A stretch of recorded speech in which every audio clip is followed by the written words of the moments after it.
ये वीडियो केवल एजुकेशनल उद्देश्य के लिए है। निवेश से पहले अपनी रिसर्च या किसी फाइनेंशियल एक्सपर्ट से सलाह जरूर लें। को और 175 का स्टॉप लॉस जरूर मेंटेन कर लें। आगे बढ़ते हैं, हमारे साथ जुड़ रहे हैं आप सुहास जी पुणे से। सुहास जी नमस्कार। नमस्कार मैम। नमस्कार सर जी, सवाल आपका। मेरे दो सवाल है, पूछ सकता हूँ? जी सर पूछें। मैम मेरा पहला सवाल है बीएससी के ऊपर।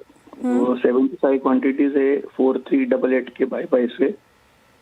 ठीक है। और दूसरा सवाल है लोटस डेवलपर 198 की बाइंग प्राइस है, 101 शेयर से लॉन्ग टर्म के नजरिए से। ठीक है। बीएससी बहुत लॉस हो गया आपको। 4388 की आपकी खरीद है और 1138 रुपये प्रति शेयर से ज़्यादा का लॉस झेल रहे हैं, क्योंकि 3250 के आसपास कामकाज कर रहा है।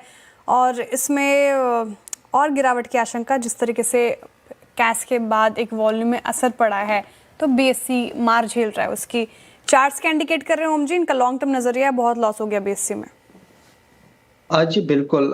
जिस हिसाब से बीएससी में एक करेक्शन फेज है, यहाँ पे मुझे लग रहा है जिस हिसाब से ब्रॉडर चार्ट का अगर हम देखें तो करेक्शन और स्टीप हो सकता है। इनके लेवल बाइंग लेवल जो है अप्रॉक्स काफी हाई है, तो यह कॉशियस अप्रोच रखना पड़ेगा, क्योंकि जो एक मिला जुला एनएससी की आईपीओ के बाद भी जो एक नेगेटिव सेंटिमेंट आए थे और काफी जो डाउनग्रेड भी हुए हैं मेजर रेटिंग कंपनी को दे रहा है, तो यहाँ पे एक थोड़ा सा स्टॉक में प्रेशर जरूर देखने को मिल रहा है। इनफैक्ट सारे कैपिटल स्टॉक में कुछ एक रिबाउंड जरूर देखने को मिला था, बट बीएससी उस ऐसे बाउंस में भी एक आउट परफॉर्मेंस दिखाने में नाकामयाब रहा है। तो ऑल्दो बहुत ज्यादा अगर ड्यूरेशन, अगर 6 से 1 साल तक का ड्यूरेशन है तो फिलहाल के लिए एग्जिट करने की रहेगी, लेकिन अगर नजरिया 1 से 3 साल के प्लस तक का है तब ये स्टॉक ही होल्ड किया जा सकता है।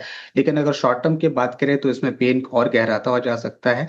और एक मोस्ट प्रोबेबली जो अटेम्प्ट रहेगा वो 3000 से लेकर के 31 तक का भी हो सकता है। तो अगर इतना लॉस अगर झेलने की स्टॉक में अगर बने रह सकते हैं तो ही होल्ड करें, वरना सेल ऑन राइज पे एग्जिट करना ही बेहतर रहेगा। फ्रेश एंट्री आप 3 से 6 महीने के बाद एक ले सकते हैं।